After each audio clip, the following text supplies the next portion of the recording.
В марте 1987 года американская глобальная система противолодочной обороны стоимостью в миллиарды долларов в одну секунду полностью ослепла и оглохла. В штабе Атлантического флота США в Норфолке объявили тревогу такого уровня, какого там не слышали со времен Карибского кризиса. Причина была пугающей. Сверхсекретный подводный забор НАТО, система гидроакустического слежения СОСУС, которая, как считалось, способна уловить малейший шорох винтов на другом конце океана, просто пропустила сокрушительный удар. Из советской военно-морской базы «Западная Лица» на Кольском полуострове вышли и бесследно растворились в Атлантике сразу 5 новейших атомных подводных лодок проекта «Щука». Это были огромные 7000-тонные стальные хищники, и на борту каждого находились десятки торпед, в том числе с ядерными боевыми частями. Американские адмиралы в те часы всерьез решили, что до начала Третьей мировой войны остаются считанные часы, а советские субмарины уже скрытно идут на пусковые позиции к побережью Соединенных Штатов. Меня во всей этой истории, честно говоря, сильнее всего зацепило то, насколько американское командование верило в свою абсолютную технологическую неуязвимость. Но сразу 5 советских капитанов смогли переиграть законы физики и превратить миллиардную гордость Пентагона в груду бесполезного донного железа. Как именно они это сделали, какими маневрами обманули датчики и почему эта грандиозная подводная дуэль, в которой позже участвовали десятки кораблей НАТО, до сих пор неохотно раскрывается историками. По некоторым данным, в Норфолке тогда началась настоящая паника, ведь потерять из виду целую дивизию с атомным оружием на борту означало проиграть противостояние еще до его начала. Во всей этой масштабной операции вообще много нестыковок, и официальные ведомства до сих пор неохотно делятся документами. Но нам удалось по крупицам собрать воспоминания участников того похода и восстановить картину событий, которые едва не изменили мир. Хотя нет, про саму хронологию говорить пока рано, вернемся к этому позже. Тут важнее сначала понять масштаб сил, которые Пентагон бросил на поиски нашей пропавшей дивизии, когда экраны их суперкомпьютеров внезапно опустели. Как вообще можно спрятать в открытом океане 5 огромных атомных кораблей, если за каждым твоим шагом круглосуточно следят из космоса и из-под воды? Спрятать их в открытом океане было практически невозможно по всем законам тогдашней военной науки. Но советское командование пошло на этот шаг, разыграв партию, масштаб которой до сих пор поражает историков флота. Чтобы понять, почему в марте 1987 года 5 командиров атомоходов получили эти секретные приказы, нужно вспомнить, чем тогда жила страна. По советскому телевидению круглосуточно крутились сюжеты про новое мышление, перестройку и гласность. Простые советские люди искренне верили, что холодная война вот-вот закончится, ведь Михаил Горбачев регулярно встречался с Рональдом Рейганом. Они улыбались друг другу, подписывали декларации о разрядке и взаимном сокращении вооружений. В феврале 1987 года в Москве с огромной помпой прошел международный форум «За безъядерный мир», за выживание человечества, куда съехались сотни зарубежных писателей, актеров и ученых. В газетах «Правда» и «Известия» писали о мирном космосе и культурном обмене, а на улицах обыватели вовсю обсуждали, что угроза ядерного апокалипсиса наконец-то отступила навсегда. Но если заглянуть в секретные военные архивы того же самого 1987 года, перед глазами встает совершенно иная, пугающая картина. Пока дипломаты обменивались любезностями в Женеве и Рейкьявике, Пентагон принял новую, беспрецедентно агрессивную морскую стратегию. Ее главным идеологом был секретарь военно-морских сил США Джон Лемон, который продвигал концепцию флота из 600 кораблей. Американские адмиралы открыто обсуждали план, по которому в случае малейшего политического обострения флот Соединенных Штатов должен был зайти прямо в советские заполярные базы и уничтожить наши стратегические ракетоносцы на месте, подо льдами Арктики, еще до того, как они успеют получить приказ на запуск и поднять крышки своих ракетных шахт. Меня в этих документах всегда поражает то, с каким холодным цинизмом планировался этот превентивный удар. Ведь американцы были абсолютно уверены, что советский флот надежно заперт в своих базах на Кольском полуострове и не посмеет высунуть нос за пределы Баренцева моря. Военно-морские силы США регулярно проводили масштабные учения в Норвежском море, буквально у наших порогов, отрабатывая полное блокирование советских подводных сил. Они считали, что полностью контролируют ситуацию под водой благодаря своей хваленой системе слежения, опутывавшей весь океан. И вот, чтобы остудить эти слишком горячие головы в Вашингтоне, сломать их наглую стратегию и наглядно доказать, что советский подводный щит способен нанести ответный сокрушительный удар в любой точке планеты, главнокомандующий военно-морским флотом СССР Владимир Чернавин принимает решение о проведении секретной операции под кодовым названием «Атрина». Чернавин сам был опытнейшим подводником, прошедшим суровую школу северных глубин. Он прекрасно понимал, что обычные словесные протесты Министерства иностранных дел на американцев не подействуют. Нужен был весомый, осязаемый аргумент, который заставит Пентагон содрогнуться от осознания собственной уязвимости. И этим аргументом стали 5 подводных лодок 33-й дивизии Северного флота. Честно говоря, в Москве тогда сильно рисковали, ведь за 2 года до этого, в 1985 году, советский флот уже проводил похожую операцию под названием «Апорт». Тогда наши лодки тоже смогли скрытно выйти в Атлантику, но после того случая американцы модернизировали свои донные гидрофоны, полностью перенастроили разведывательные спутники KH-11 Keyhole и были абсолютно уверены, что повторить подобный дерзкий трюк у русских больше никогда не получится. Американские военные аналитики твердо заявляли своему руководству, что Атлантический океан теперь заперт на надежный замок, и ни одна советская субмарина не пройдет незамеченной через Фарреро-Исландский рубеж. Но когда в марте 1987 года в Норфолке поняли, что 5 советских атомоходов одновременно выскользнули из Баренцева моря и растворились в неизвестном направлении, эта американская самоуверенность мгновенно сменилась глухой паникой. Командующий Атлантическим флотом США адмирал Фрэнк Келса получил экстренный доклад о том, что вся 33-я дивизия исчезла из зоны видимости. То, что началось после этого в водах Центральной Атлантики, сложно назвать просто поисковой операцией. Похоже, американские адмиралы всерьез решили, что советские субмарины идут атаковать их города или готовить внезапный ядерный удар, и на поиски нашей «пятерки» Пентагон бросил такие колоссальные силы, каких океан не видел со времен Второй мировой войны. Вдумайтесь в эти цифры, которые долгое время оставались под грифом «совершенно секретно». Против 5 советских лодок американцы развернули сразу 3 мощнейшие авианосные ударные группы во главе с огромными суперавианосцами.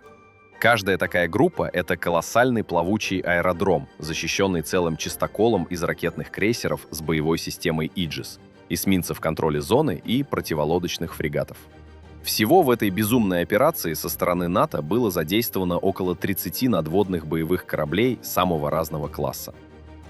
Под водой советские «Щуки» искали 6 лучших американских атомных подводных лодок типа «Лос-Анджелес», которые пытались устроить засады на вероятных маршрутах движения и прослушивать глубины своими новейшими сонарами. Но самый страшный и массированный удар американцы нанесли с воздуха.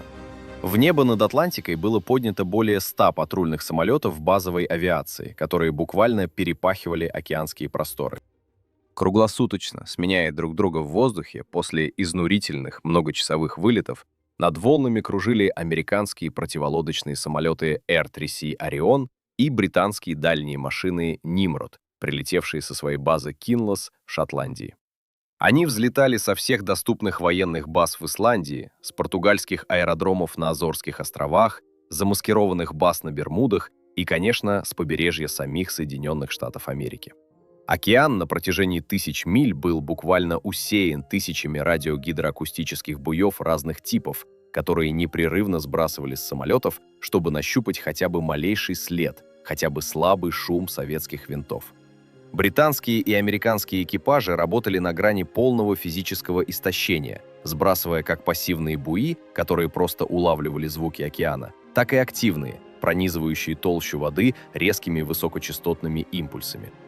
Это была без преувеличения крупнейшая, самая дорогая и тактически ожесточенная противолодочная охота за весь 20 век.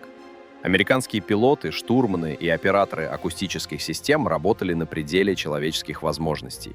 Их корабли жгли тысячи тонн дорогого топлива, пытаясь перекрыть каждый квадратный миль океанской пустыни и восстановить потерянный контроль над важнейшими морскими коммуникациями. Но самое поразительное во всей этой грандиозной облаве заключается в том, что вся эта гигантская военная машина Североатлантического альянса в течение многих дней крутилась в холостую, обыскивая совершенно пустые районы океана.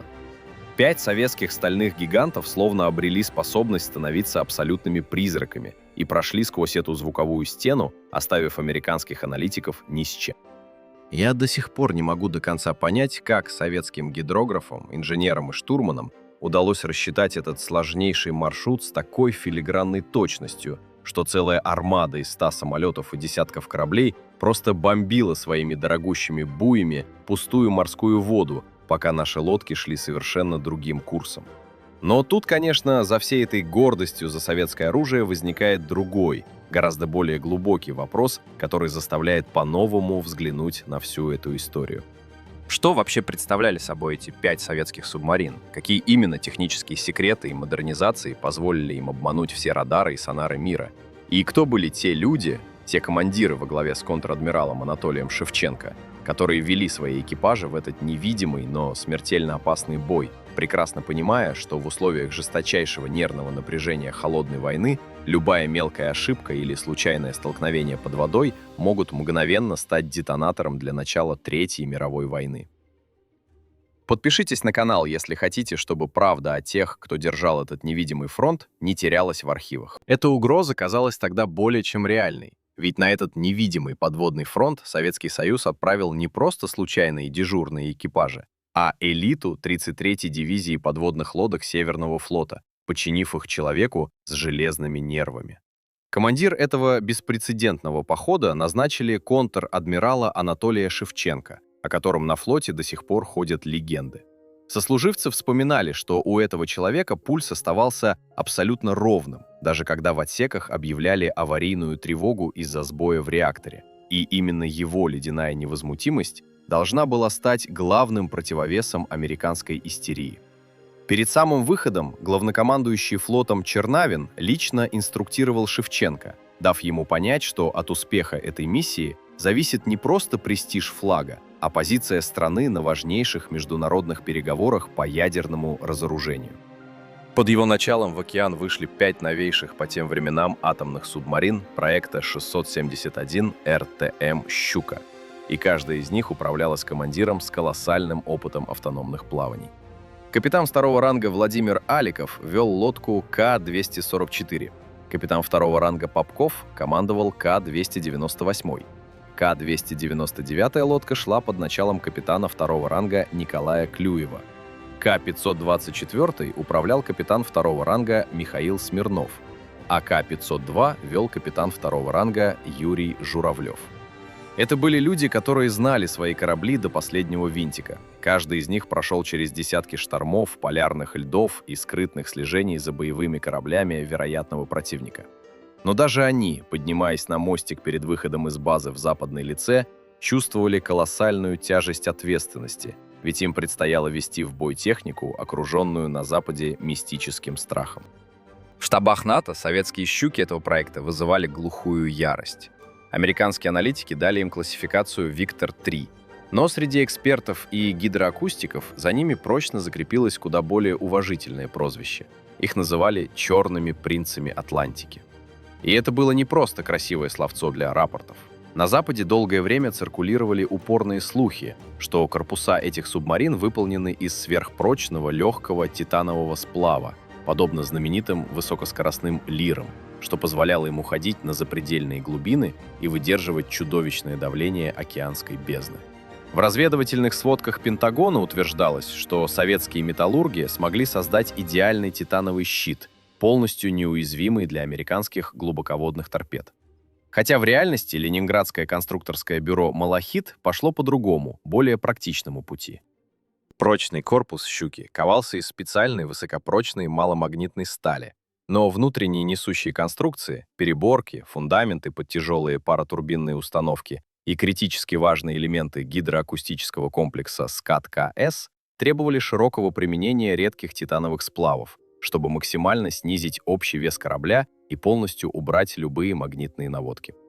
Но главным секретом «Черных принцев» была их невероятная, почти сверхъестественная для советского флота прошлых поколений тишина. В Ленинграде инженеры применили революционную технологию двухкаскадной амортизации, когда все шумящие механизмы, насосы, турбины и даже сам атомный реактор монтировались на специальных изолированных платформах, гасящих любые микровибрации железа. Корабельные мастера на заводах вручную полировали огромные грибные винты, убирая малейшие шероховатости, способные вызвать завихрение воды.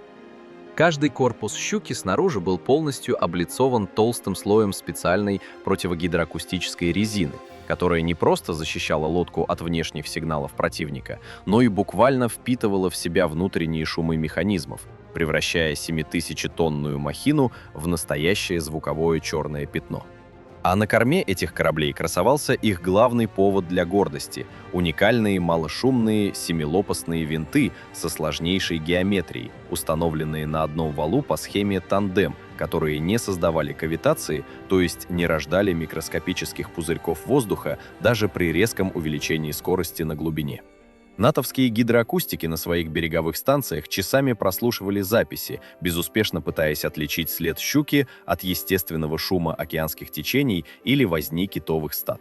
Конструкторы также установили на вертикальном стабилизаторе загадочный гондолообразный под, который долгое время оставался полной загадкой для западных разведок.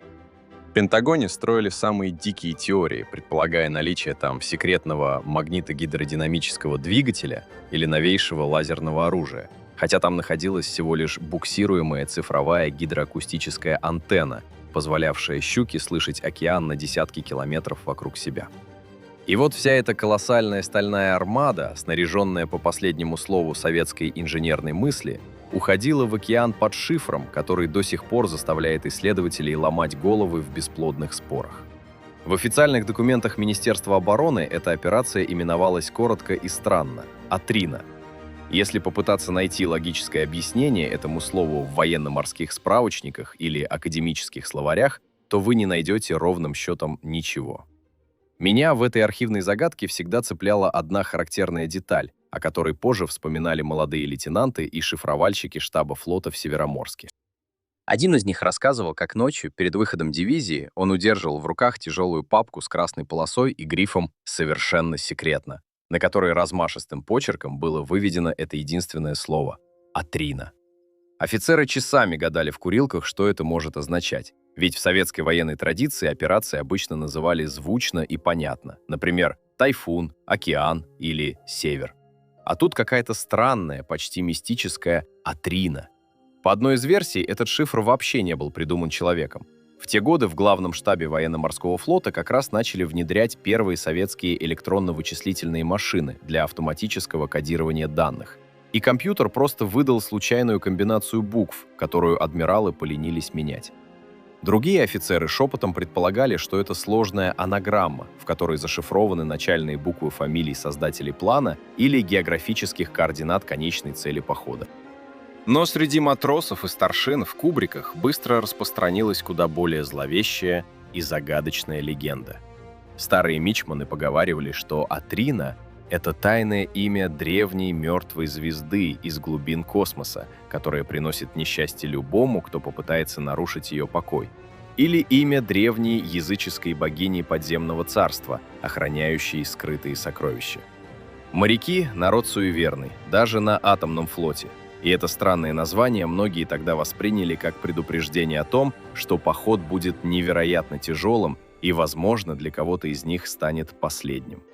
Точного значения этого шифра мы не знаем до сих пор. Оно словно растворилось вместе с той великой державой, которая отправила свои корабли в Атлантику. Да это, наверное, теперь и не так важно, ведь куда более пугающей была сама задача, поставленная перед адмиралом Шевченко и его капитанами. Им предстояло совершить то, что американские стратеги считали абсолютно невозможным с точки зрения физикал и морской тактики.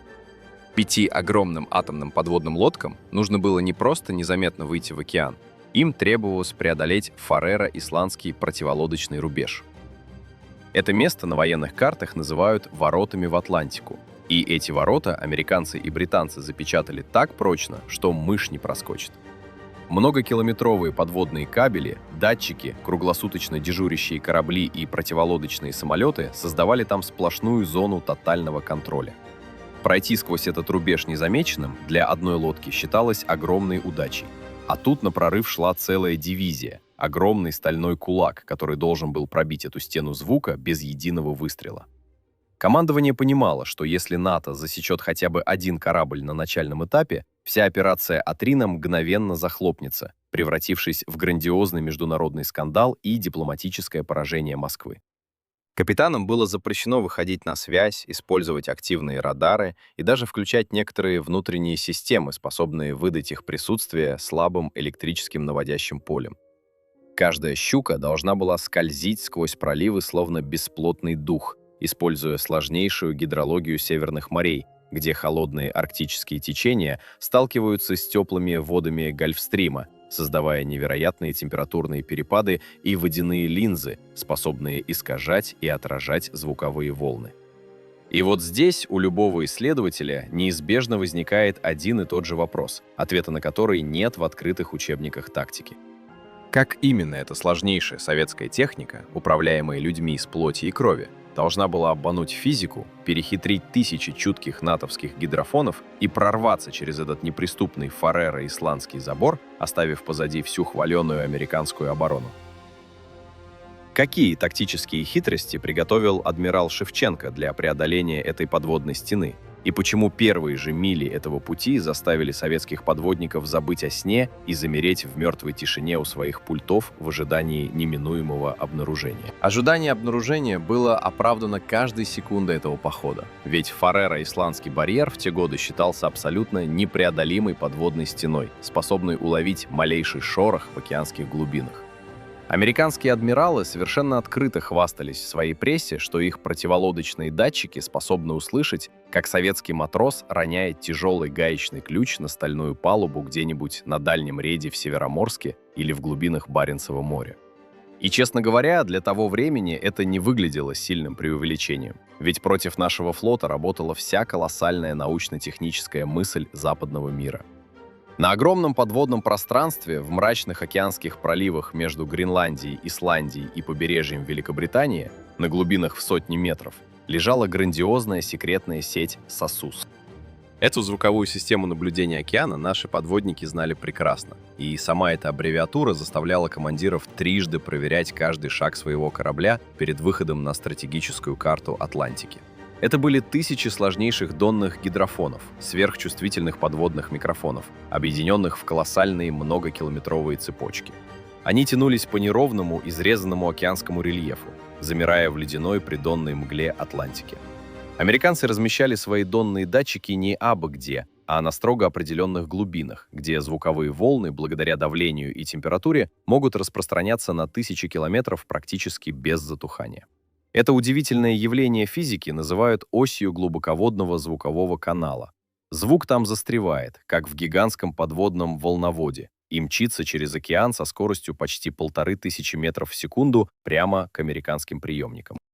Каждый такой микрофон круглосуточно слушал бездну, превращая малейшие колебания воды в слабый электрический сигнал.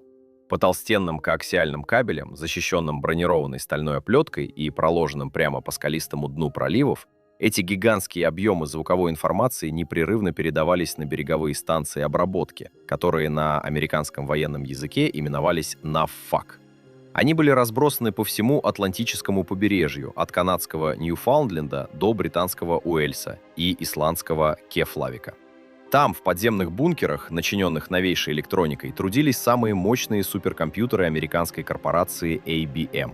Эти электронные монстры выполняли сложнейшую математическую работу. Они фильтровали естественные шумы планеты, полностью отсеивали постоянный гул далеких океанских землетрясений, треск сталкивающихся полярных льдов, крики огромных китовых стад, дельфинов и даже щелканье миллиардов мелких креветок. Компьютерные алгоритмы вычленяли из этого природного хаоса чистую техногенную сигнатуру, характерный ритмичный стук лопастей советских грибных винтов, едва заметный свист понижающих редукторов или глухой гул циркуляционных насосов первого контура охлаждения атомного реактора. У американских аналитиков в Норфолке была накоплена огромная база цифровых акустических паспортов на каждый советский боевой корабль. Они знали звуковой почерк практически каждой нашей лодки, как отпечатки пальцев человека, и могли по характерным частотам определить не просто проект субмарины, а ее конкретный бортовой номер. Операторы станции на ФАК сидели перед огромными экранами, где специальные самописцы непрерывно чертили спектрограмму шумов, фиксируя малейшее отклонение от нормы. Провести через этот тотальный электронный забор сразу 5 огромных стальных кораблей адмиралу Анатолию Шевченко казалось задачей почти невыполнимой, граничащей с полным безумием. Но советские военные гидрографы, океанографы и опытнейшие акустики смогли нащупать в этой безупречной цифровой системе уязвимости, созданные самой природой. Ведь физика распространения звука под водой – штука капризная и до конца не поддающаяся даже американским компьютерам. В проливах Северной Атлантики сталкиваются ледяные плотные арктические течения и теплые, более легкие соленые воды великого океанского течения Гольфстрим. Из-за этого постоянного противоборства водных масс на определенных глубинах возникает так называемый термоклин – резкий температурный скачок воды, когда температура падает на несколько градусов всего на паре метров глубины. Для звуковой волны этот термоклин работает как настоящее зеркало. Звук от винтов советской лодки, идущей под этим невидимым слоем, бьется о границу холодной и теплой воды, отражается обратно ко дну и быстро затухает в придонных слоях, вообще не доходя до американских гидрофонов, расположенных на других горизонтах. Шевченко заставлял своих штурманов и гидроакустиков каждые 30 минут выстреливать специальные датчики и замерять температуру за бортом, выискивая эти спасительные зоны акустической тени и водяные линзы. Лодки маневрировали в узких безопасных коридорах, буквально притираясь к океанскому ложу, скользя под температурными слоями, словно под глухим звукоизолирующим одеялом. Меня во всей этой технической дуэли поражает то, как наши командиры умудрялись удерживать огромные лодки на нужной глубине в условиях полной навигационной слепоты. Ведь включать собственные активные локаторы для замера расстояния до дна было категорически запрещено уставом секретной операции. Один короткий импульс советского эхолота и береговые станции НАТО тут же зафиксировали бы точные координаты цели. Приходилось идти вслепую по приборам, полностью доверяя штурманским картам прошлых лет, где рельеф дна часто прорисовывался весьма приблизительно, и любая неучтенная подводная скала могла мгновенно стать причиной страшной катастрофы. Хотя нет, одной природной гидрологии для обмана СОСУС было явно мало, ведь американские аналитики тоже не дураки. Они знали про существование термоклина и постоянно перенастраивали свои донные системы под новые условия. И тогда советское командование применило другую тактику – циничную и тактически безупречную одновременно. Наши атомоходы начали использовать для прикрытия шумы гражданских судов. В Северной Атлантике в те годы круглосуточно ходили сотни огромных советских рыболовецких траулеров, кубинских сухогрузов и международных контейнеровозов. Грохот их огромных, неотполированных винтов и мощных дизельных двигателей создавал на поверхности океана колоссальный акустический хаос, сплошную полосу рева и постоянного грохота. Советская «Щука» по наводке со спутников морской разведки находила такой гражданский пароход, скрытно подныривала под него на глубину и шла строго в его кильваторном следе, полностью прикрываясь этим ревущим звуковым экраном. Для датчиков системы СОСУС на дне это выглядело как обычный мирный сухогруз, везущий мирный груз, а под его днищем в это время бесшумно скользил атомный подводный крейсер со смертоносным оружием. А когда лодки выходили из-под прикрытия торговых судов, их верным союзником становились свирепые весенние шторма. Бушующий шторм на поверхности океана генерирует миллиарды микроскопических пузырьков воздуха, которые уходят на глубину в десятки метров, создавая плотную акустическую завесу, сквозь которую не может пробиться ни один сонар противника. В отсеках наших «Щук» в эти дни стояла звенящая, изнуряющая нервы тишина. Матросы срочной службы передвигались по палубам только в мягких тапочках с резиновой подошвой.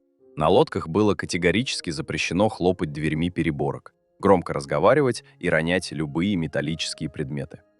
Офицеры жестко контролировали каждый шаг экипажа, ведь случайный стук упавшего гаечного ключа в 7-м отсеке мог перечеркнуть колоссальную работу тысяч людей на берегу и выдать всю дивизию. Похоже, что американцы в первые дни похода действительно ничего не заподозрили. Их береговые операторы спокойно дежурили на станциях, полагая, что в проливах зафиксирован обычный весенний шум бушующей стихии. Но это спокойствие американского командования было обманчивым и очень недолгим. Ведь советским лодкам нужно было не просто тихо пересечь этот сложный рубеж.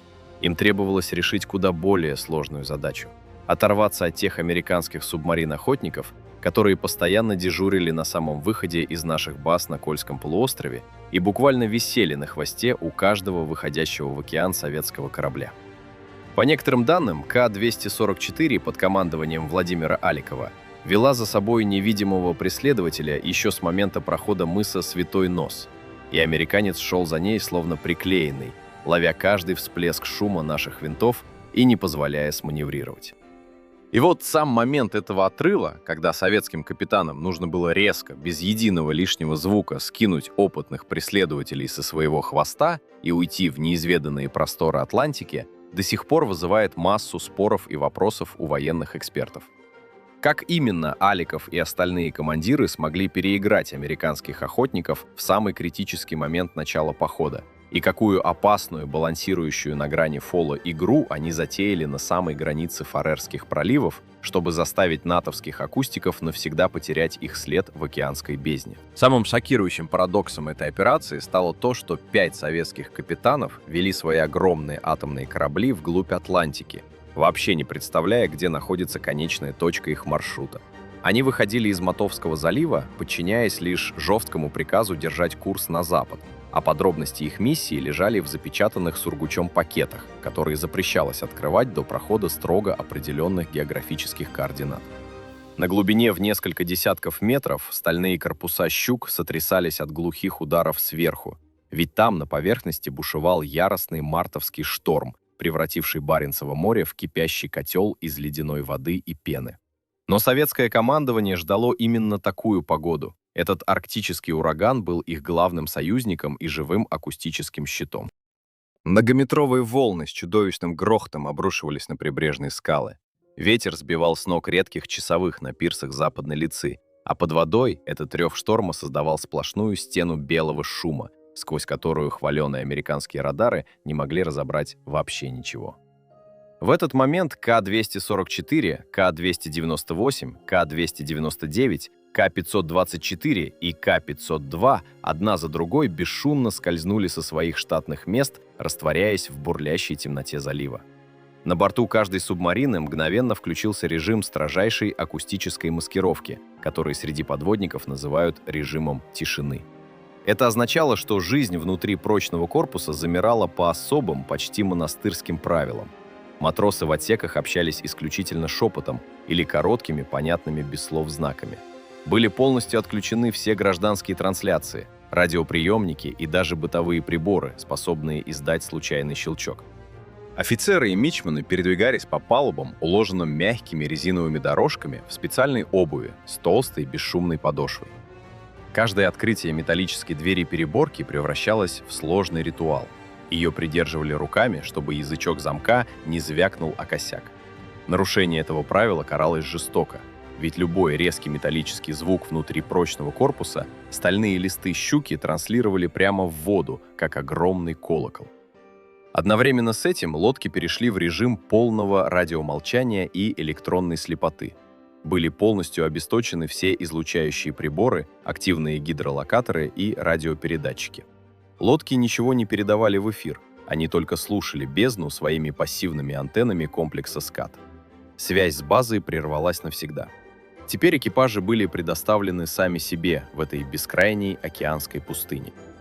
И вот, когда Фареро-Исландский рубеж остался позади, а стрелки приборов зафиксировали выход в нейтральные воды Центральной Атлантики, наступил тот самый момент, ради которого командиры сутками не смыкали глаз.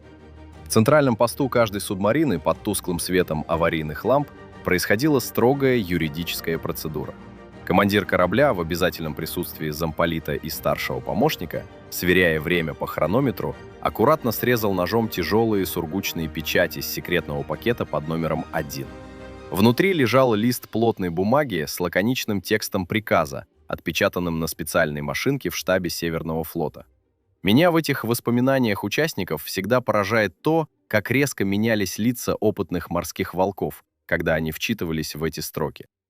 Там, в этом приказе, черным по белому было написано, что цель 33-й дивизии, скрытно, не обнаруживая себя ни при каких обстоятельствах, форсированным маршем выйти прямо к Атлантическому побережью Соединенных Штатов Америки. Лодкам предписывалось развернуться в огромный боевой завес в районе Саргассового моря и Бермудского треугольника, прямо под носом у главного противолодочного командования ВМСС США в Норфолке. Это был дерзкий, невероятно рискованный прыжок в самое логово вероятного противника. По сути, советские «Щуки» должны были занять позиции для нанесения мгновенного удара по американским коммуникациям в случае начала реального военного конфликта. Поставьте лайк, если тоже чувствуете это запредельное напряжение, которое испытывали люди в тех стальных отсеках. Так эта история откроется большему числу зрителей. Честно говоря, когда читаешь воспоминания офицеров, понимаешь, что в тот момент в центральных постах повисла такая тишина, что было слышно только тихое шуршание вентиляции. Капитаны прекрасно понимали, что они идут в район, который американцы считают своим внутренним морем, где каждый квадратный миль контролируется базовой авиацией и противолодочными кораблями США. Бермудский треугольник для подводника — это не мистика с исчезновением самолетов.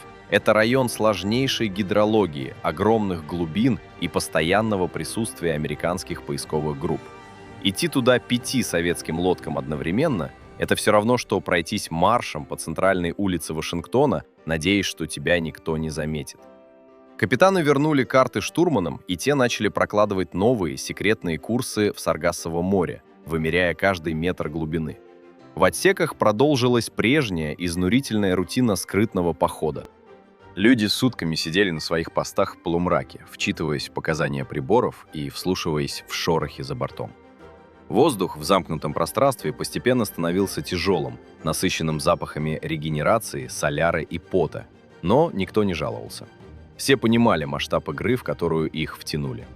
Похоже, что план Чернавина и Шевченко на первом этапе сработал безупречно. Советские черные принцы смогли перехитрить физику, растворившись в штормовых шумах Атлантики и оставив позади все американские донные микрофоны.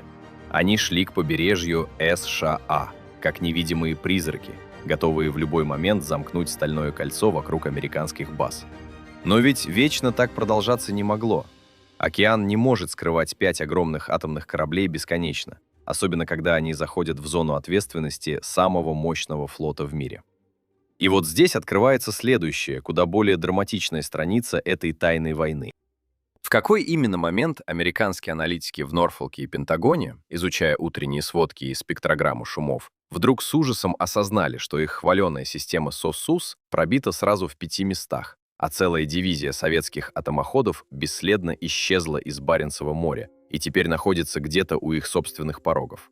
Какой шок испытали в Министерстве обороны США, когда поняли, что потеряли контроль над собственной безопасностью, и какие экстренные меры начал принимать Пентагон, чтобы остановить этот невидимый советский прорыв, пока «Щуки» не заняли свои окончательные боевые позиции у американских берегов. Пентагон в те дни получил сокрушительный удар по своему самолюбию, ведь американские адмиралы искренне считали всю Атлантику своим личным охраняемым озером, где без их ведома не может пошевелиться ни одна живая душа.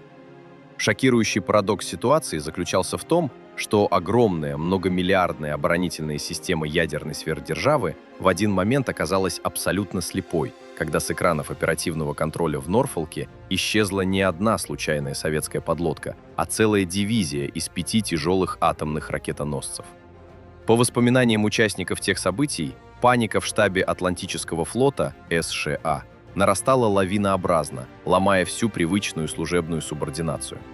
Сначала дежурный аналитик на пункте обработки данных системы СОСУС заметил, что пропал характерный спектральный след от шумов винтов головной щуки, за которой американцы вели постоянное слежение. Офицеры подумали, что это временный сбой из-за бушующего на поверхности арктического шторма, и попытались перенастроить частоты донных микрофонов на соседних направлениях. Но уже через пару часов с цифровых планшетов один за другим начали испаряться маркеры остальных советских кораблей. Операторы судорожно вглядывались в мониторы, перезагружали терминалы компьютеров IBM, меняли настройки фильтрации шумов, но результат оставался прежним. Чистая, пустая спектрограмма и ровный издевательский гул естественного шума океанской воды. 5 советских атомоходов словно дематериализовались в ледяной пустыне, оставив американских специалистов наедине с их идеальными, но абсолютно бесполезными картами слежения. Когда до командования в Норфолке наконец дошло, что русские обвели их вокруг пальца, и вся 33-я дивизия под руководством контр-адмирала Шевченко на полной скорости ушла вглубь океана, в Вашингтон полетел экстренный шифрованный доклад с пометкой «Высший приоритет национальной безопасности». Похоже, в этот момент в коридорах Пентагона начался настоящий взрыв паники, ведь американские стратеги внезапно осознали, что прямо сейчас, где-то в центральных районах океана, бесшумно движется колоссальная стальная армада, способная скрытно подойти к побережью США и нанести сокрушительный удар по стратегическим центрам управления. Дежурные адмиралы судорожно пытались понять, куда именно идут русские, но ответов у них не было. Самонадеянность Пентагона, годами утверждавшего, что советский подводный флот надежно заперт в своих северных базах и полностью контролируется американскими датчиками, рухнула в одночасье. Чтобы исправить эту катастрофическую оплошность и вернуть контроль над ситуацией, американское командование объявило о начале беспрецедентной поисковой операции, масштаб которой превосходил все учения времен Холодной войны. В море спешно вывели новейшие океанские суда гидроакустической разведки типа «Сталвард», оснащенные секретной системой «Суртас». Эта аббревиатура расшифровывалась как «буксируемая кабельная система наблюдения с кораблей», и она была последней надеждой Пентагона на спасение лица. Эти гражданские с виду суда с огромным водоизмещением медленно шли по заданным квадратам Атлантики, таща за собой на тяжелых тросах гигантские гибкие шланги длиной в несколько километров, внутри которых находились сотни чувствительных гидрофонов. Они пытались прощупать глубины ниже слоя термоклина, надеясь перехватить акустический след щук в глубоководных каналах. Одновременно с этим Пентагон поднял в воздух всю свою противолодочную авиацию, устроив на огромных просторах Атлантического океана настоящую безумную карусель.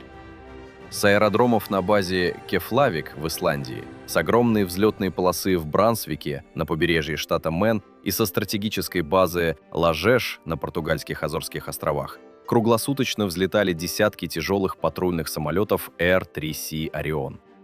Небо над океаном буквально гудело от рева их турбовинтовых двигателей. «Орионы» шли на бреющем полете, едва не задевая крыльями гребни штормовых волн, и методично, квадрат за квадратом, засевали водную гладь тысячами радиогидроакустических буев. Очевидцы вспоминали, что океан в те дни казался буквально кипящим от постоянных поисковых импульсов. Буи сбрасывались целыми сериями. Они раскрывали свои парашюты, падали в воду, выпускали длинные кабели с микрофонами на разные глубины и начинали активно пронизывать океанскую толщу мощными высокочастотными сигналами. Этот свист и писк поисковых систем стоял в глубинах на протяжении тысяч миль. Американцы пытались создать сплошное звуковое поле, сквозь которое невозможно пройти без отражения сигнала. Британские летчики на своих огромных противолодочных машинах «Нимрод» летали на пределе дальности, проводя в воздухе по 12 часов и возвращаясь на базы с пустыми топливными баками. Операторы на борту самолетов сидели в наушниках до кровавых мозолей, вслушиваясь в бесконечный писк и треск, поступающий от сброшенных буев. Американские надводные корабли, крейсера и фрегаты жгли тысячи тонн дорогого топлива, выстраиваясь в огромные поисковые ордера и прочесывая районы вероятного нахождения советских субмарин. Это была колоссальная, невероятно дорогая и ожесточенная охота, на которую тратились миллионы долларов в час. Но вся эта гигантская военная машина работала с нулевой эффективностью. Подпишитесь на канал, если хотите, чтобы такие малоизвестные страницы нашей истории не забывались. Ваша подписка очень помогает развитию расследований. Меня в этой грандиозной облаве всегда забавляла одна деталь, которая показывает, насколько беспомощными оказались американские адмиралы со всей их хваленой электроникой. Они бомбили океан тысячами буев, тратили колоссальные ресурсы, но их аналитики в Норфолке получали от поисковых групп только противоречивые и панические доклады. Одному «Ориону» казалось, что он зафиксировал слабый шум винтов «Щуки» где-то к югу от Исландии.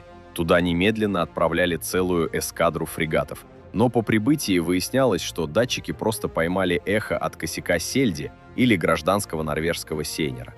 В другом квадрате противолодочный корабль объявлял боевую тревогу, сбрасывал серию глубинных бомб, а потом оказывалось, что они атаковали мирно спящего кашалота. НАТОвская система управления была полностью дезорганизована этим одновременным исчезновением 5 кораблей. Их штабы просто не справлялись с обработкой такого объема ложных целей и панических сообщений с мест. Самонадеянность сыграла с американцами злую шутку. Они так долго верили в свою абсолютную неуязвимость, что оказались совершенно не готовы к реальному, профессиональному противодействию со стороны советских подводников. По некоторым данным, министр обороны США в те дни проводил экстренные совещания каждые несколько часов, требуя от командующего Атлантическим флотом, адмирала Келса, немедленных результатов. Но тот лишь разводил руками, признавая, что русские призраки полностью растворились в бездне. Похоже, что вся эта гигантская поисковая армада НАТО из 30 кораблей и сотни самолетов крутилась в холостую в совершенно пустых районах океана, пока советские «Щуки» спокойно и уверенно продолжали свой тайный марш к Саргассову морю. Но ведь бесконечно эта игра в прятки продолжаться не могла. Лодки неуклонно приближались к конечной точке маршрута, где плотность американских поисковых сил увеличивалась в геометрической прогрессии. И вот здесь, в этой истории, открывается самый интригующий и опасный поворот, который едва не привел к реальному военному столкновению под водой.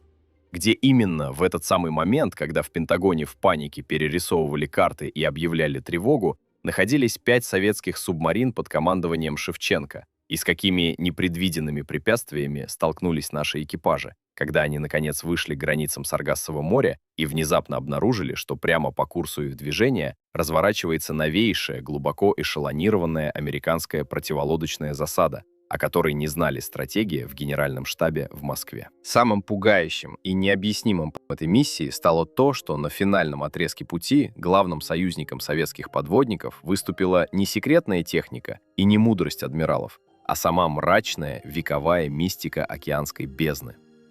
5 наших «Щук» вышли точно в заданный секретным приказом квадрат, и этим квадратом оказалось легендарное Саргассово море, которое на протяжении столетий пользуется среди моряков дурной, почти проклятой славой. По воспоминаниям гидроакустиков, которые часами сидели в наушниках в полумраке 7-го отсека, то, что началось в их телефонах при пересечении невидимой границы этого района, не было похоже ни на один известный гражданский или военный шум.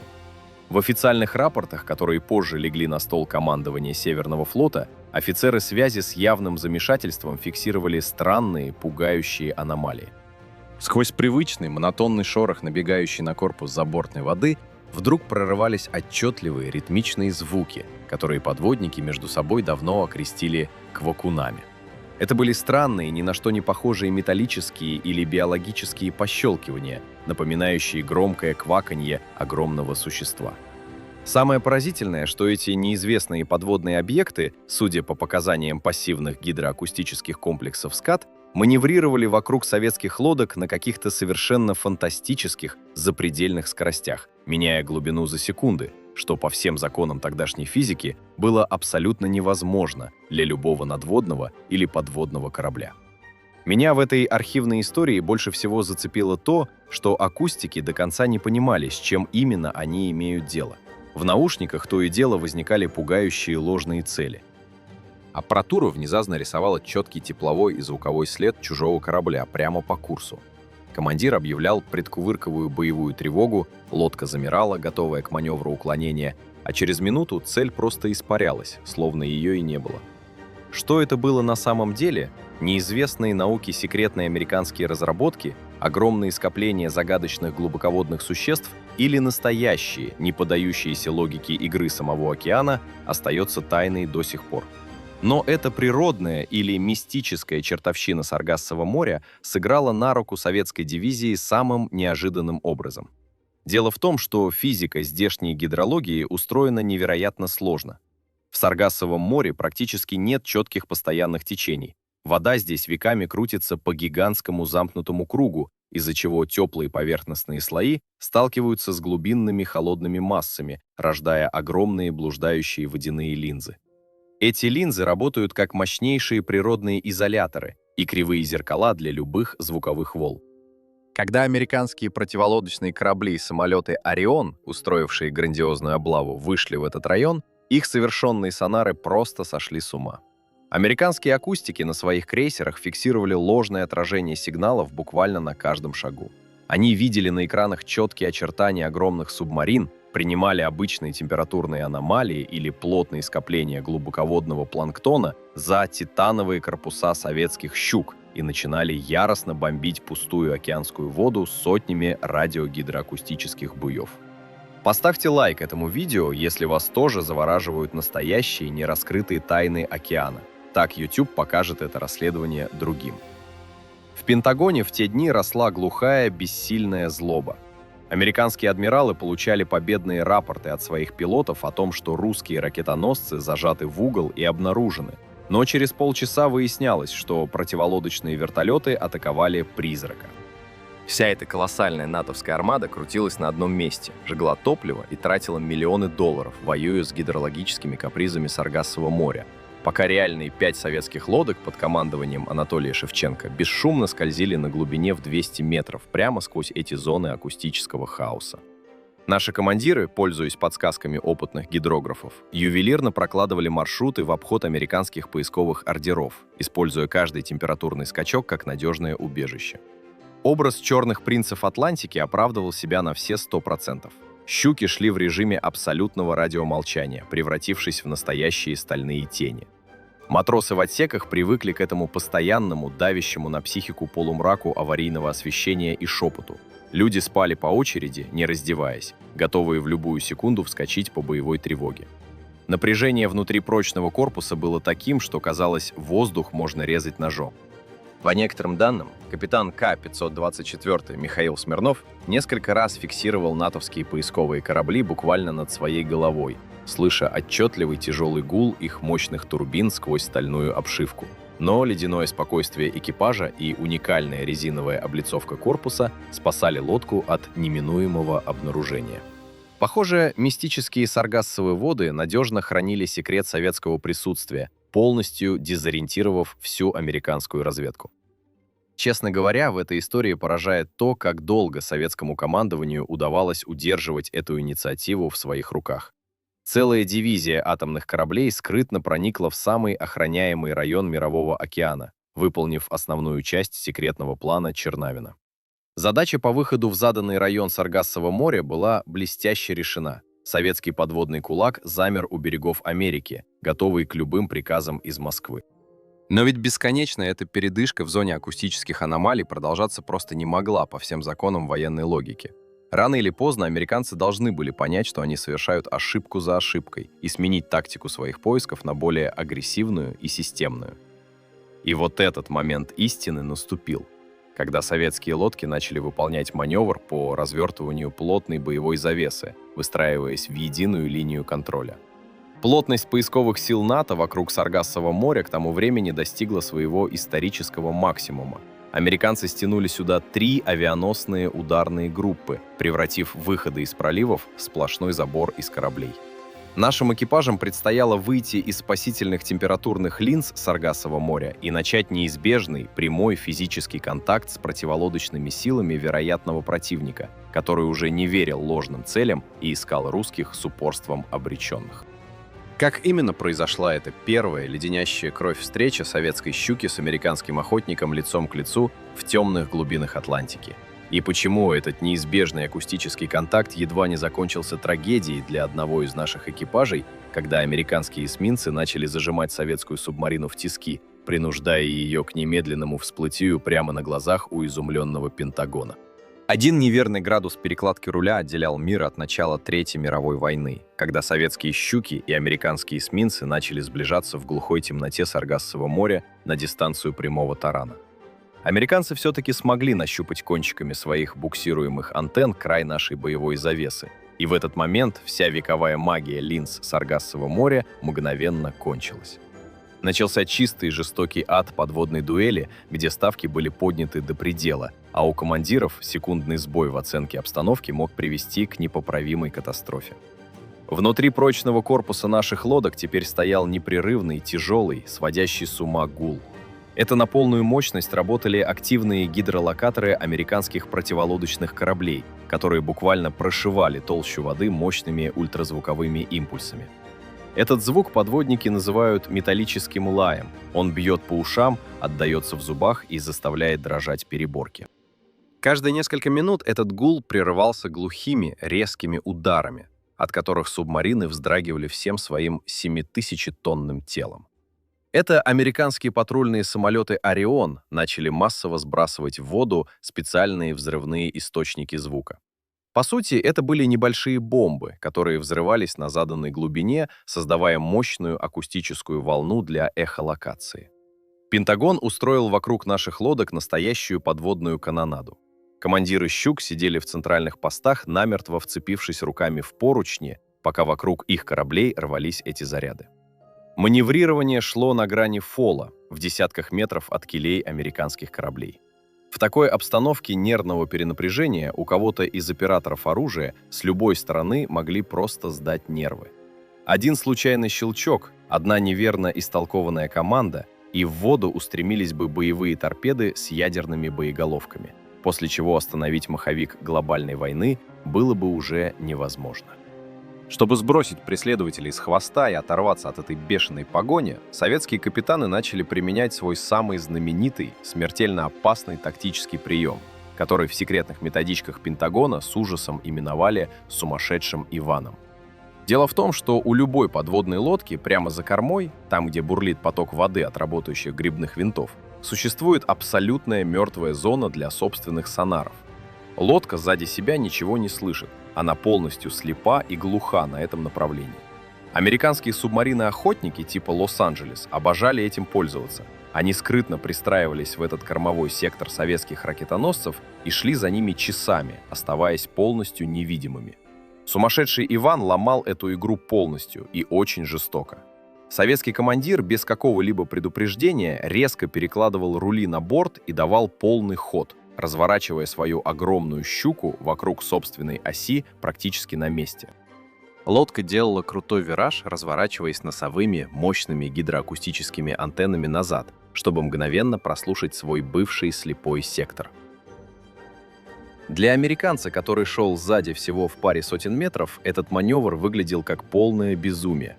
Огромная советская стальная махина внезапно разворачивалась и шла прямо лоб в лоб на преследователя.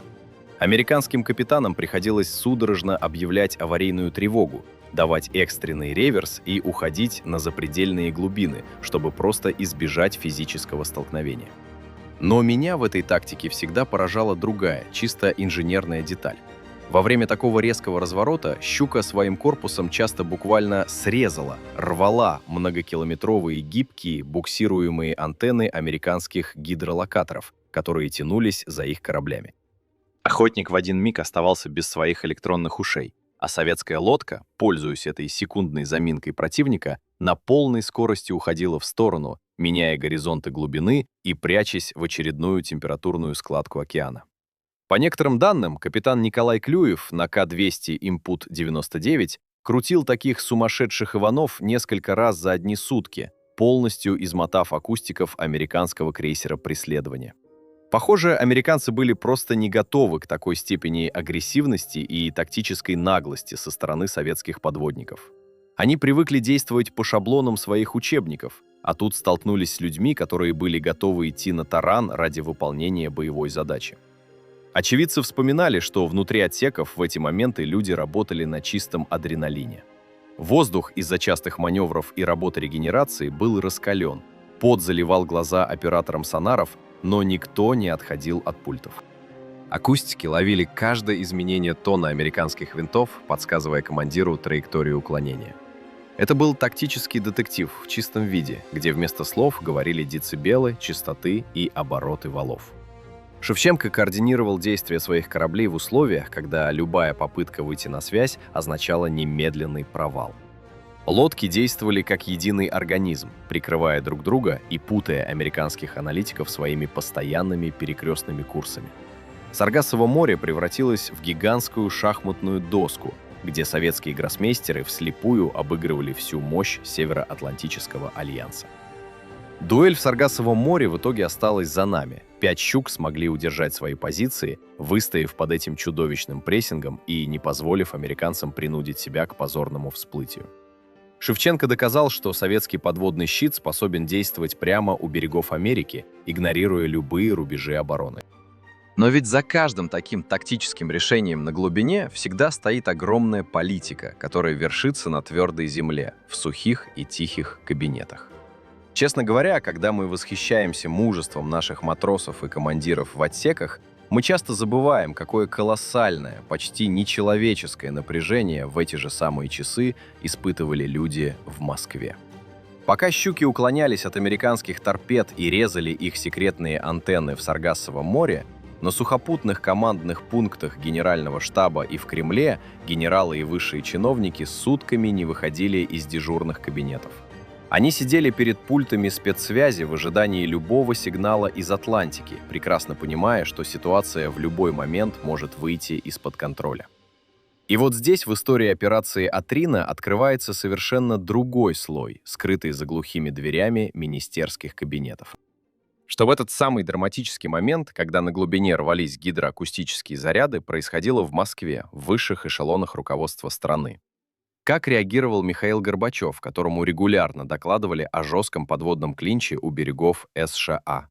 И почему советские адмиралы в главном штабе ВМФ, глядя на пустую карту радиомолчания, всерьез опасались, что их секретный прыжок в Атлантику может закончиться не триумфом, а началом настоящей ядерной катастрофы, которую уже никто не сможет остановить? А как вы считаете, риск оправдывал цель в той обстановке 1987 года? Напишите в комментариях, ваше мнение очень интересно. Главной и самой абсурдной операции заключался в том, что пока наши парни на глубине рисковали жизнями, срезая американские кабели под визг гидролокаторов, в самой Москве высшие чиновники Центрального комитета партии даже не подозревали, из-за чего американцы вдруг резко сорвали важнейшие дипломатические консультации по военным вопросам. Уровень секретности «Атрины» был настолько запредельным, что главнокомандующий военно-морским флотом СССР адмирал Владимир Чернавин держал все нити управления исключительно в своих руках, докладывая только министру обороны. В главном штабе ВМФ на Большом Козловском переулке обстановка была накалена до бела. Дежурные смены получали обрывочные донесения нашей космической и радиотехнической разведки, которые фиксировали небывалую панику в Норфолке. Военные аналитики по картам видели, как американцы стягивают к Саргассову морю колоссальные силы, и Чернавин прекрасно понимал, какую кашу он заварил. Это была не просто проверка скрытности наших «Щук», это был жесточайший политический жест в условиях, когда сама Советская империя уже начала медленно сдавать свои позиции на международной арене. По некоторым данным, в эти же дни по линии Министерства иностранных дел шел совершенно другой процесс, и в этом крылся глубокий трагический раскол внутри советского руководства. Шел 1987 год, эпоха перестройки набирала обороты, и Михаил Горбачев со своими ближайшими соратниками, вроде министра иностранных дел Эдуарда Шеварднадзе, стремился к замирению с Западом любой ценой. Они готовили масштабные соглашения по разоружению, вели бесконечные круглые столы и улыбались в объективы зарубежных телекамер, пропагандируя новое мышление. Внезапный и невероятно мощный показ зубов у самых берегов Америки вызвал у дипломатической верхушки сильное раздражение и даже испуг, когда американские партнеры начали задавать им прямые, жесткие вопросы за закрытыми дверями. Дипломаты требовали от военных немедленно прекратить любые опасные маневры в Атлантике, чтобы не портить благостную картину мирных переговоров. Но руководство флота и армии смотрело на этот мир без розовых очков. Они еще жили по суровым, честным законам победы в холодной войне. Адмирал Чернавин и маршал Ахрамеев прекрасно понимали простую геополитическую истину. Если сейчас не показать американцам нашу реальную зубастую силу, если не доказать им, что советский подводный флот может в любой момент обнулить всю их хваленную систему безопасности, то на будущих переговорах в Женеве или Вашингтоне американцы просто выкрутят нам руки. Они бы разговаривали с нами с позиции силы, диктуя свои условия по сокращению ракет и баз, считая, что СССР уже полностью беспомощен под водой. Атрина была последним весомым аргументом советских военных, отчаянной попыткой защитить стратегические интересы страны на высшем уровне, пока политическая верхушка в Кремле уже была морально готова сдавать одну позицию за другой ради красивых заголовков в западной прессе. Подпишитесь на «Рассекречено СССР», чтобы видеть полную картину нашей истории, без парадной цензуры и современных мифов. Меня в этом скрытом противостоянии двух башен в Москве всегда поражало то, насколько советские офицеры в штабах оказались заложниками ситуации. Адмирал Чернавин шел по тонкому льду, ведь если бы хотя бы одна наша лодка из-за натовских взрывных буев получила повреждения или была вынуждена аварийно всплыть в Саргассовом море, это стало бы грандиозным международным скандалом. Горбачев со своей командой партийных реформаторов мгновенно смешал бы руководство флота с грязью, обвинив военных в самоуправстве, срыве разрядки и милитаризме. В архивах остались глухие упоминания о том, как на Чернавина пытались давить по партийной линии, требуя дать приказ Шевченко повернуть назад, на базу в Заозерск. Но старый адмирал стоял насмерть. Он понимал, что флот выполняет свой долг перед страной, а не перед временными лозунгами перестроечных трибун. Похоже, что этот внутренний советский раскол между угасающей волей партийных чиновников и железной дисциплиной армии проявился в ходе Отрины максимально выпукло. Офицеры в главном штабе ВМФ сутками не спали, всматриваясь в планшеты обстановки, где 5 красных точек наших атомоходов продолжали маневрировать в окружении десятков синих меток американских кораблей. Они знали, что парни в отсеках делают невозможное, и предать их сейчас, дав приказ об отступлении, означало расписаться в собственной слабости. Честно говоря, вся эта геополитическая дуэль на высшем уровне в итоге закончилась тактическим триумфом наших моряков. Американцы так и не смогли добиться официального всплытия ни одной из 5 «Щук» 33-й дивизии. Чернавин доказал Пентагону, что советские подводные ракетоносцы способны прорывать любую эшелонированную оборону НАТО и разворачивать боевые позиции там, где их никто не ждет. Это была чистая, блестящая победа флотской мысли и мужества экипажей, которая заставила американских адмиралов надолго прикусить языки и пересмотреть свои планы возможной войны против Советского Союза. Политический смысл операции был выполнен на все 100%. Военные дали дипломатам тот самый железный козырь, который позволял разговаривать с Белым домом на равных, с позиции силы и взаимного уважения. Но ведь за всеми этими грандиозными картами, перемещениями эскадр и спорами в тихих кремлевских кабинетах всегда стоят живые, обычные люди, чьи судьбы были вплетены в эту невидимую войну самым непосредственным и часто драматичным образом. И вот здесь в истории Отрины открывается третья, самая закрытая петля, о которой до сих пор не любят распространяться ветераны флота. Пока Чернавин спорил в Москве с дипломатами, а Шевченко уклонялся от американских торпед в Саргассовом море, на занесенном снегом заполярном берегу, в закрытом гарнизоне Западное Лица, сотни людей жили в состоянии глухого, томительного ожидания. Что в эти самые недели противостояния происходило в домах подводников, на замерзших пирсах, где семьи матросов и офицеров не получали вообще никакой информации о судьбе своих мужей и отцов?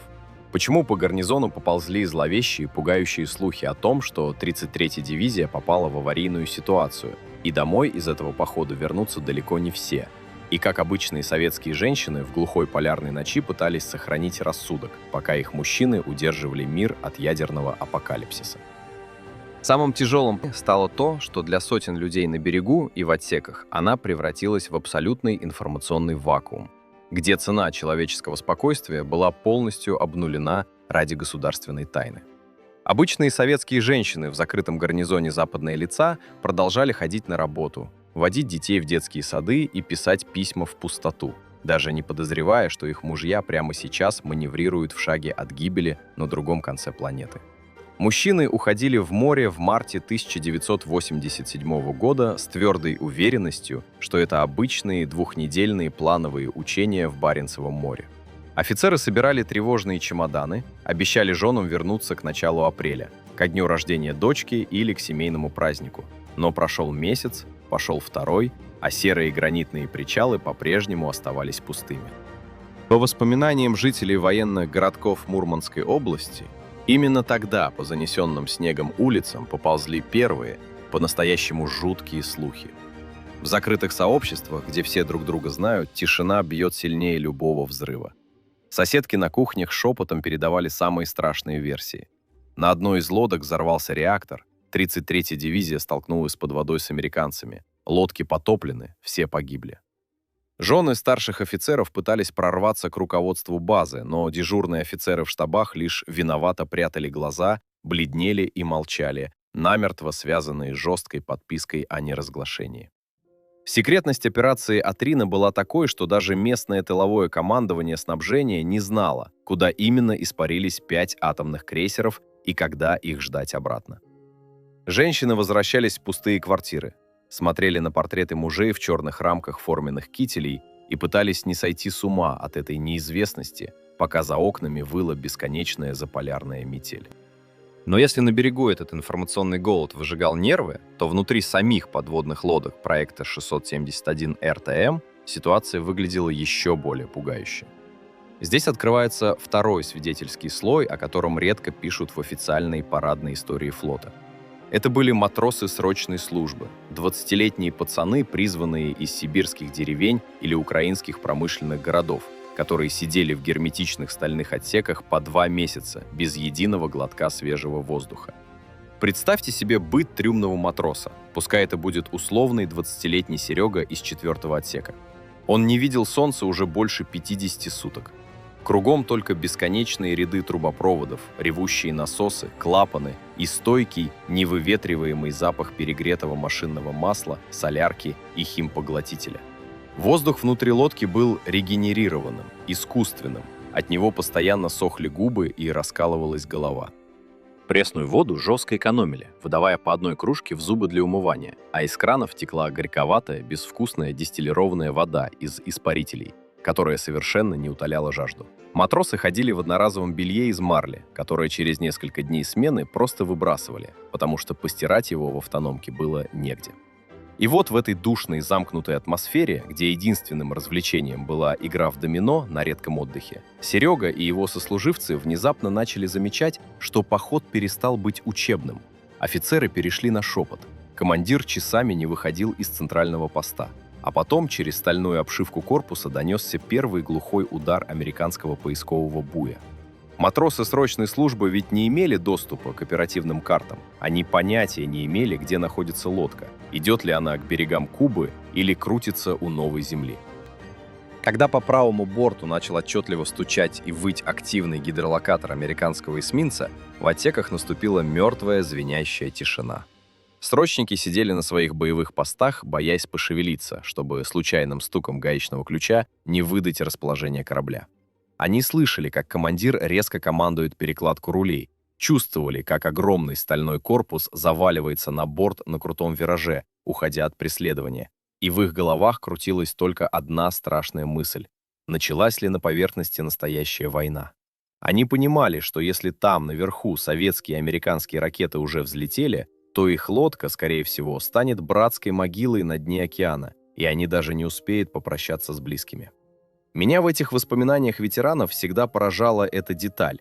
Люди выполняли боевой приказ вслепую, опираясь исключительно на веру в своего командира и железную флотскую дисциплину.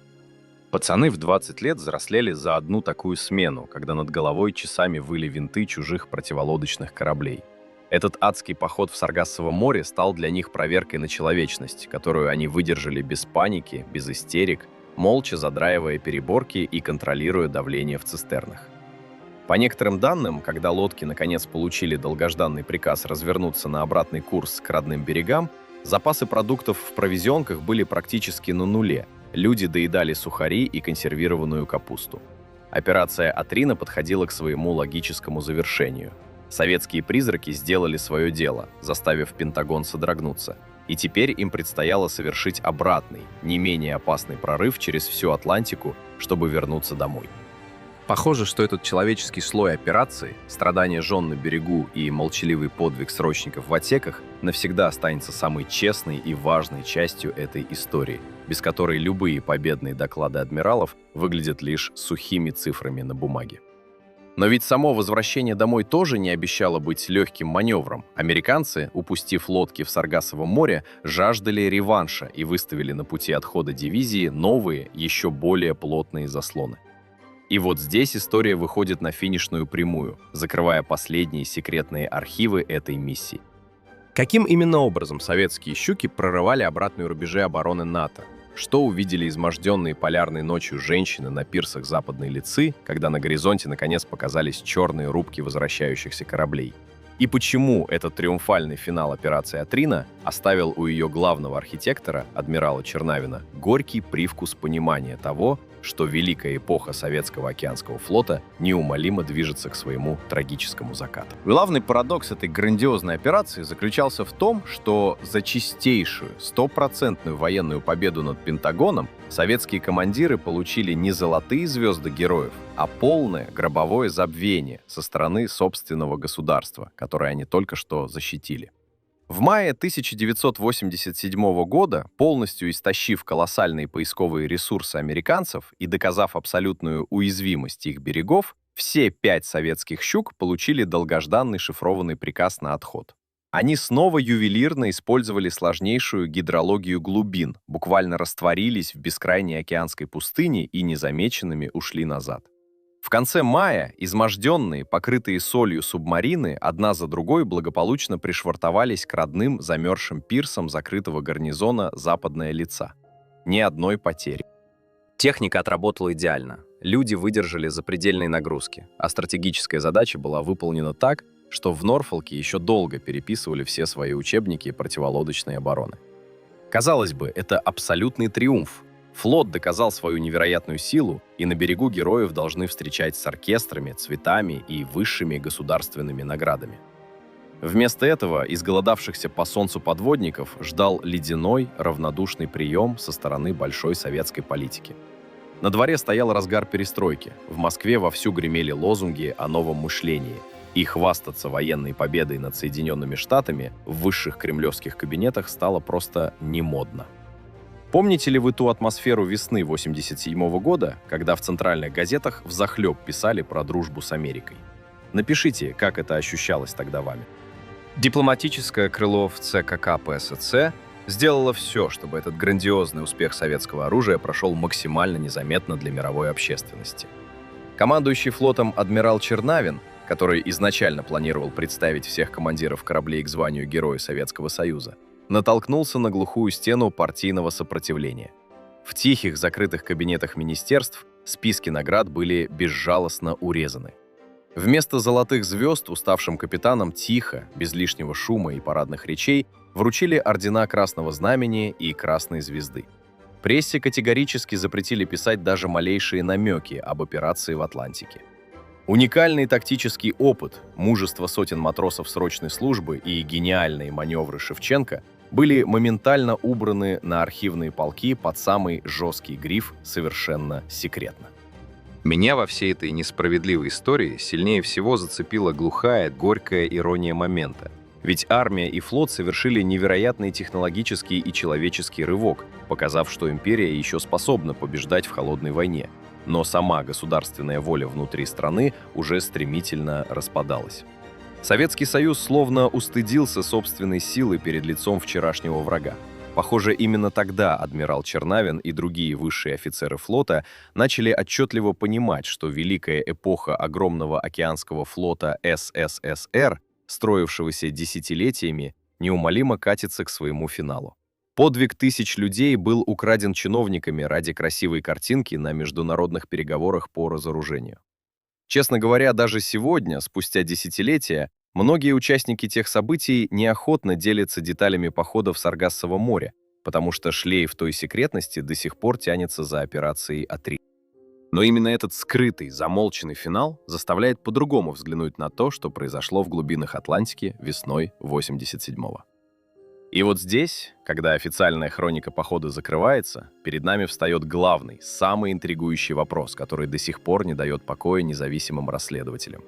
Что на самом деле осталось скрыто в тех секретных флотских архивах по сей день? Какие именно данные о поведении загадочных квакунов и акустических аномалий Саргассово моря до сих пор хранятся под замком? И почему американские военные аналитики даже спустя 40 лет продолжают панически засекречивать свои собственные рапорты о тех безумных неделях, когда русские подводные призраки заставили весь Пентагон поверить в неизбежность ядерного апокалипсиса? Самым поразительным фактом этой истории остается то, что спустя почти 40 лет после завершения операции «Атрина» оборонные ведомства двух крупнейших ядерных держав планеты продолжают хранить о ней совместное гробовое молчание. Словно эта подводная дуэль происходит в океане прямо сейчас. Перед нами раскинулась черта, за которой кончаются проверенные рапорты и начинается зона абсолютной архивной темноты. Сколько бы я ни копался в открытых источниках, здесь мы упираемся в глухой замок. Вашингтон и Москва будто сговорились, оберегая свои тайны от независимых историков. И первый, самый болезненный вопрос, который до сих пор висит в воздухе, касается реальной эффективности этой колоссальной охоты. Сколько именно раз за те весенние недели американские противолодочные силы действительно фиксировали акустический контакт с нашими щуками, а сколько раз их гидроакустики панически преследовали фантомов Саргассового моря? Пентагон по сей день наотрез отказывается снимать гриф секретности со своих аналитических отчетов по Атрине. Их военные архивы запечатаны намертво, и, честно говоря, это наводит на вполне конкретные мысли. Похоже, признать реальный масштаб своего провала и обнародовать точные цифры потерянных контактов для американского командования означает нанести сокрушительный удар по собственной репутации, который не зажил даже спустя десятилетия. Но если логику американцев еще можно понять, то внутри нашей отечественной истории вопросов ничуть не меньше. Меня в мемуарах некоторых ветеранов 33-й дивизии зацепило одно крайне глухое, пугающее упоминание. Несколько старых подводников намекают, что на одной из 5 советских лодок в разгар преследования в Саргассовом море возникла тяжелая нештатная ситуация в реакторном отсеке. Якобы из-за запредельных режимов маневрирования дала сбой система охлаждения, и экипаж несколько часов находился на грани настоящей ядерной катастрофы, зажимая свищи в трубопроводах чуть ли не голыми руками. Есть версия, что это просто наложение слухов с других, более ранних трагических походов К-19 или К-21, которые со временем превратились во флотский фольклор. Но проверить это сейчас физически невозможно. Все журналы боевых действий и технические рапорты по Атрине до сих пор лежат в закрытых фондах Центрального военно-морского архива в Гатчине. Доступа туда нет. И ладно бы только технические детали. Куда более странно другое. Почему точный, полный текст финального доклада контр-адмирала Шевченко, который он лично готовил для высшего руководства страны, до сих пор недоступен исследователям? В архивах Горбачева осталась лишь короткая, обтекаемая запись о факте завершения учений, а сам детальный отчет о том, как наши атомоходы взламывали американскую оборону и с какими аномалиями они столкнулись в бездне, скрыт под замком. Чего именно так сильно боялись партийные чиновники в 1987 году и почему эта папка продолжает оставаться государственной тайной сегодня? Возможно, ответы на эти вопросы навсегда изменили бы наше понимание того, насколько близко мир тогда подошел к опасной черте. Вот до этой невидимой стены мы с вами докопались, а дальше архивы пока на замке, заставляя нас лишь строить догадки на основе косвенных улик. Но даже эти крохи информации позволяют осознать, что операция Атрина была не просто успешным походом, а последней великой загадкой уходящей советской эпохи. И эта загадка неизбежно выводит нас на финишную прямую всей нашей истории. К моменту, когда остальные призраки Саргассового моря навсегда изменили баланс сил под водой. Какая участь ждала эти уникальные корабли и их изможденные экипажи в последовавшие за триумфом смутные годы? И почему судьба самой 33-й дивизии «Щук» стала зеркальным, трагическим отражением крушения огромной страны, чьи интересы они так отчаянно и преданно защищали в темной глубине Атлантики? Самым безжалостно стало то, что уникальные советские субмарины, способные в одиночку парализовать стратегический флот США, были уничтожены не американскими торпедами, а обыкновенной ржавчиной на заброшенных заполярных пирсах, куда их намертво привязали вчерашние хозяева. Страна, ради безопасности которой люди 2 месяца дышали суррогатным воздухом и рисковали жизнями в Саргассовом море, развалилась всего через 4 года после их возвращения. В 90-е годы 33-я дивизия фактически перестала существовать. Те самые стальные лезвия, которые оказались острее и незаметнее хваленной американской системы обнаружения, оказались банально не нужны тем, кто делил власть и собственность в теплых московских кабинетах. Их просто бросили гнить под проливными северными дождями и колючим арктическим морозом. По воспоминаниям очевидцев, некогда грозные атомные крейсеры, пугавшие Пентагон, в считанные годы превратились в полузатопленные мрачные остовы со срезанным кабелем и облупившейся резиновой обшивкой корпуса. Честно говоря, когда смотришь на фотографии западной лицы тех лет, берет глубокая человеческая обида. Ведь это был не просто уход старой техники, это уходила на глубину целая цивилизация, огромная океанская эпоха, которая уже никогда не вернется обратно на поверхность.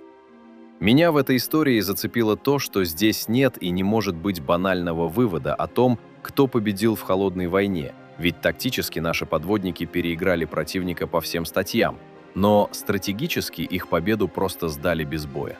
Остался только этот пронзительный образ тишины над опустевшими военными причалами, где ветер свистит в поржавевших рубках.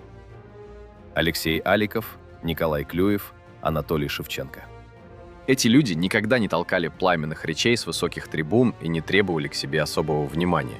Они просто молча задраивали люки и уходили на запредельную глубину, четко зная, что этот поход может стать для них последним. А у вас в семье или среди близких знакомых были те, кто вот так же тихо, без лишнего пафоса, нес службу в закрытых гарнизонах и секретных базах, пока вся остальная страна стремительно менялась на глазах? Напишите их имена в комментариях, пускай они навсегда останутся здесь, на этой цифровой полке памяти. Подпишитесь на канал «Рассекречено СССР», чтобы помнить, потому что без нашей с вами памяти эти имена и этот великий человеческий подвиг просто окончательно исчезнут в холодном темном океане.